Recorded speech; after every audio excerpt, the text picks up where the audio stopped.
जय जय गिरिवर राज किशोरी, जय महेश मुख चंद चकोरी, जय गज बदन खड़ानन माता, जय गज बदन खड़ानन माता, जगत जननी दामिनी दुति गाथा, जगत जननी दामिनी दुति गाथा, नहीं तव आदि मध्य अवसाना, नहीं तव आदि मध्य अवसाना, अमित प्रभाव वेद नहीं जाना, अमित प्रभाव वेद नहीं जाना, भाव भाव विभव पराभव कारिणी, भाव भाव विभव पराभव कारिणी, विश्व विमोहनी स्वबस विहारिणी,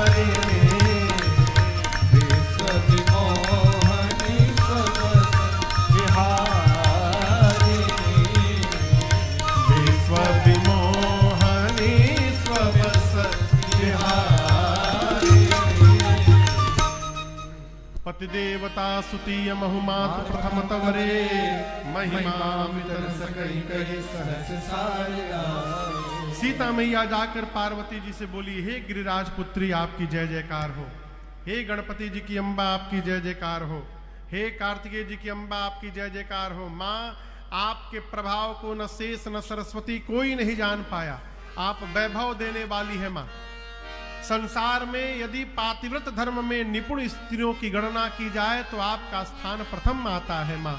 माँ, आप वर देने वाली हैं, आप शिव प्रिया हैं, आपकी सेवा करके मनुष्य चारों पुरुषार्थ प्राप्त कर लेते हैं, आप सबके अंतःकरण में रहती हैं, इसलिए सबके मन की बात आप जानती हैं। माँ, आप मेरी भी बात जानती हैं, इसलिए बिना कहे उसको पूर्ण कर दीजिए। इतना कह के सीता जी पार्वती जी के पांव को पकड़ के बैठ गई। असकही चरण गहे रह दे। और आपको बताऊं, मैया के इस विनय भाव का दर्शन करके पार्वती जी की मूर्ति मुस्कुरा उठी। क्या मुस्कुरा उठी? मूर्ति। बहुत पढ़े लिखे लोग इसको स्वीकार नहीं करते कि महाराज मूर्ति कैसे मुस्कुराएगी, ये कैसे संभव है। कभी आइए हमारे कलकत्ता, आप कलकत्ता में गंगा जी के किनारे का स्थान है दक्षिणेश्वरी काली मंदिर, काली जी का मंदिर है। आज युग पुरुष स्वामी विवेकानंद जी की पावन जयंती है। उन्हीं विवेकानंद जी के सद्गुरुदेव भगवान स्वामी रामकृष्ण परमहंस,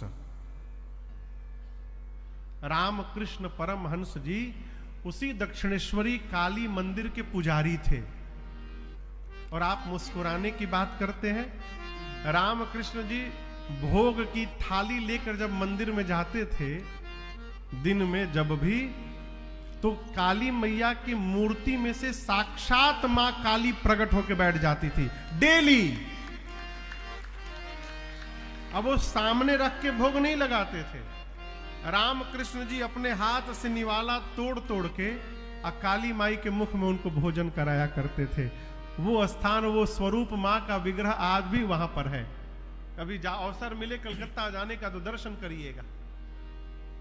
मूर्ति देखिए, मूर्ति को जब तक मूर्ति मानिएगा तब तक असर नहीं होगा। अब मूर्ति को जिस दिन भगवान मान लीजिएगा उसी दिन आपको भगवान का व्यवहार दिखाई देने लगेगा उस स्वरूप में। है? अरे मूर्ति माने बिन सगुण को जाने बिन, जितने किए जप जाग, ये यतन सारे निरर्थक है। मूर्ति माने बिन सगुण को जाने बिन, जितने किए पार्वती मैया की मूर्ति मुस्कुराई। केवल मुस्कुराई नहीं, खसी माल। सीता मैया पूजन के समय जो गले में माला पहनाई थी पार्वती जी को, पार्वती जी की मूर्ति मुस्कुराई और वो माला गले से खिसक गई। खसी माल। आप भगवान की सेवा कर रहे हैं और सेवा में यदि चढ़ी हुई कोई माला पुष्प गिर जाए नीचे, उसको दोबारा ना चढ़ाइए। क्यों गिरा जानते हैं? ये ठाकुर जी ने आपको आशीर्वाद प्रदान किया है, आप इसको स्वीकार करिए। हनुमान मंदिर याद है? दिल्ली में एक हनुमान मंदिर है, सीपी में कनाड पैलेस में, प्राचीन हनुमान मंदिर। हमारे पूज्यपाद गुरुदेव भगवान कहते हैं कि उन्हीं हनुमान जी के पास बैठकर गोस्वामी तुलसीदास जी ने विनय पत्रिका की रचना की है।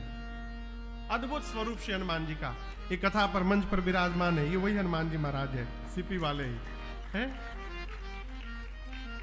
इनके पहले एक दूसरे हनुमान जी थे, वो अभी निवास पर है दरबार में। ये हनुमान जी 2016 से है। 16 में कथा हुई थी वो, 16 विवेक विहार वाली, 16 से। सुबह सुबह हम एक जगह है दिल्ली में नांगलोई जा रहे थे, साथ में बाबू अजय थे, गाड़ी चला रहे थे। हम बोले अजय ये तो मंदिर के पास आ गए हो। बोले ना महाराज, हाँ क्या बात करते हो, आगे गली में हनुमान मंदिर है, चलो। अब उनका तो हाथ कांपने लगा, गुरुदेव यहाँ कैसे आ गए? हम बात में आ गए होंगे, चलो विलंब तो हो रहा है लेकिन आ गए तो अब बिना दर्शन किए नहीं जाएंगे। तो सुबह सुबह का समय था, हम लोग चले गए दर्शन करने। महंत जी कथा के प्रेमी है, पीछे ही उनका निवास है, तो सोचे महंत जी से मिल ले। तो गए तो महंत जी तो थे नहीं, उनके माता पिता जी थे। प्रणाम किया मैंने, कहा महाराज आए हैं तो चाय पी के जाइए। बाबूजी बिठाए, जलपान हुआ। मैं जब चलने लगा वहां से तो बोले महाराज 1 मिनट रुकिए आप। भीतर गए और ये जो हनुमान जी है, इन हनुमान जी को लेकर के आए। आपको बताऊं, आप जब जाइएगा वहां पर तो हनुमान जी को सप्ताह में 3 बार सिंदूर का चोला चढ़ता है। चांदी और सोने के वर्क के साथ सिंदूर चढ़ाया जाता है। हनुमान जी इतने बड़े हैं, बस इतने बड़े, ऐसे गदा लगे ऐसे देखते हुए। लेकिन वो सिंदूर चढ़ते चढ़ते चढ़ते चढ़ते 20 साल में हनुमान जी का विराट रूप धारण हो जाता है। और जैसे 20 साल पूरा हुआ, उसके बाद पूरा मंदिर समिति सावधान रहती है। 2 साल के भीतर कभी भी हनुमान जी चोला छोड़ सकते हैं। और जिस दिन हनुमान जी चोला छोड़ते हैं, लगता है बम फटा वहां पर। इतनी मोटी मोटी सिंदूर की सिल्लियां निकलती हैं शरीर में से। और फिर हनुमान जी का वही छोटा वाला रूप सामने प्रकट हो जाता है। उसके बाद फिर 20 साल तक सिंदूर चढ़ता है। ये सैकड़ों साल से चलते हुए आ रहा है। तो ये जो स्वरूप है श्री हनुमान जी का, ये चोला छूटने के बाद वाला स्वरूप है, बिना सिंदूर का। ये स्वरूप लेकर के आए बाबूजी। अब बोले महाराज हनुमान जी को अब राम कथा सुननी है आपसे, इसलिए अब आप इनको लेकर के अपने साथ जाइए। जब हनुमान जी आए तो अजय हमारा मुंह देखे, हम उनके मुंह देखे। बोले अब पता चला यहाँ क्यों गाड़ी आ गई थी, हनुमान जी जाना चाहते हैं। तो 2016 से 2025 हो गया, वो हनुमान जी यहाँ बैठे हैं और नित्य कथा श्रवण करते हैं 4 घंटे। यही हनुमान जी, कभी जाइए तो दर्शन करिएगा। एक घटना मैं बताऊं, 2019 में हम लोग राम कथा गा रहे थे। विनय थे मेरे साथ, और इसी बगल में आपके यूपी के ही एक भैया है हमारे, हरिचरण भैया, हरिचरण सिंह कुशवाहा जी। वो भी दिल्ली में थे मंदिर में। सुबह सुबह 7 साढ़े 7 बजे हम लोग दर्शन करने गए तो वहां हनुमान जी के सामने संगमरमर का रेलिंग लगा है। अंदर कोई नहीं जाता, केवल पुजारी जी लोग रहते हैं। जो भी दर्शन करता है बाहर से दर्शन करता है। मैं उसके पहले 20 बार गया हूं, बाहर से दर्शन किया हूं। न जाने उस दिन महंत जी को क्या मन में आया, हमसे बोले महाराज भीतर चले जाएंगे। क्यों नहीं जाएंगे, ऐसा अवसर के खोई। बोले महाराज धोती पहने, गेट नहीं है, फाने के पड़ी। हमने गांव के आदमी हमने कहा फान जल जाई। हम तुरंत फान ही गए हो। और आपको बताऊं, जैसे हनुमान जी के चरणों में दंडवत किया, जैसे मैं सिर रखा, हनुमान जी के गले वाली माला वहीं पर टूट के हमरे ऊपर गिर गई। ये भी देखे अब मेरे तो हाथ पांव सूख गए, मैं तो रोने लगा वहां पर। वो माल्य अब तक मैं घर पे रखा हूं। ये प्रसंग कहता है माई बाप, भगवान की सेवा में अर्पित किया हुआ माल्य पुष्प यदि विग्रह से नीचे गिर रहा है, इसका अर्थ है कि ठाकुर जी आपको आशीर्वाद दे रहे हैं, उसको उठा करके सिर पे धारण करिए।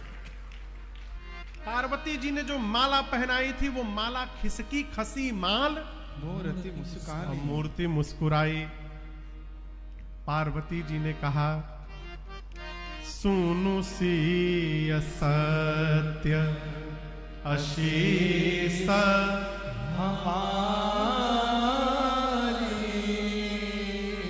पूजी मन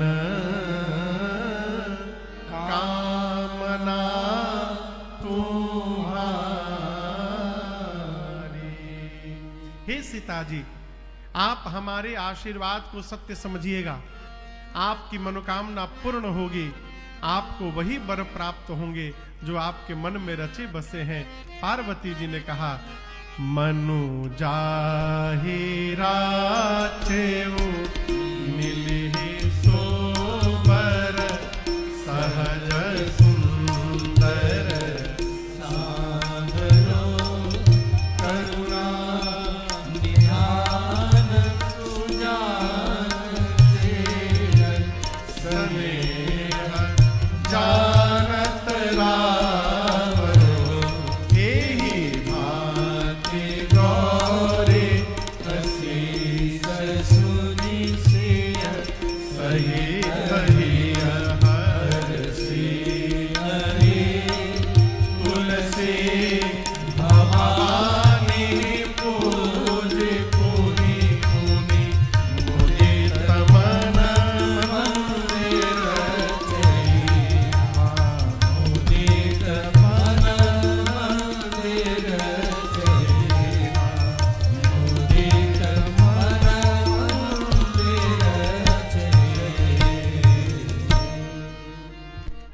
पार्वती जी ने कहा, हे सीते जी, आपके मन में जो रचे बसे हैं वही वर मिलेंगे। कौन? सहज सुंदर सांवरो, जो सांवले वाले हैं वो मिलेंगे। करुणा के भंडार हैं, सज्जन हैं, शीलवान हैं, और स्नेह जानत राम, वो राम जी आपके प्रेम को ठीक से जानते हैं। सीता मैया आप आशीर्वाद सुनी, बार बार सखियों के साथ पूजन करके और प्रणाम करके अपने घर वापस गई।